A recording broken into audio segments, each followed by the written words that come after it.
कंडियारो खां रिपोर्ट कर रहे अब्दुल गनी मरी कंडियारो वेझो ॻोठ सूमर चुनड़ जे ज़मींदार अल्ताफ़ हुसैन चुनड़ मोहम्मद अली चुनड़ डॉक्टर मंसूर अहमद चुनड़ मुश्ताक अहमद चुनड़ डेथाई अगवान वाइस चेयरमैन मेहरान अहमद चुनड़ ज़िले मेंबर ज़ाहिद हुसैन चुनड़ बिरादरी सां गॾिजी सूमर चुनड़ खां रैली कढी दौलत शरनाइन साण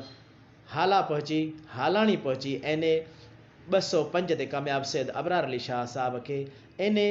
MNA थियण जूं मुबारकूं ॾिनियूं ऐं कंडियारो पहुची PS 32 जे ते कामयाब सैद सरफराज हुसैन शाह के MPA थियण ते मुबारकूं ॾिनियूं। उन मौक़े ते रईस मोहम्मद अली चुनड़ वॾेरो अल्ताफ़ हुसैन चुनड़ मुश्ताक अहमद चुनड़ मेहरान अहमद चुनड़ सां गॾु सरदार हसनैन अहमद चुनड़ ज़ाहिद अली वॾेरो असलम परवेज़ चुनड़ उस्ताद अब्दुल लतीफ़ आमिर लतीफ़ मसूद अहमद यासिर रफ़ीक अहमद मुग़ल ऐं अली अकबर चुनड़ मुज़म्मिल सदाम हुसैन माजिद चुनड़ वसीम अख्तर चुनड़ डॉक्टर मंसूर चुनड़ कमांडो निसार चुनड़ सिकंदर चुनड़ नूरल सोलंकी ऐं ॿिया ॻोठाणा पिणु मुबारकूं ॾिनियूं।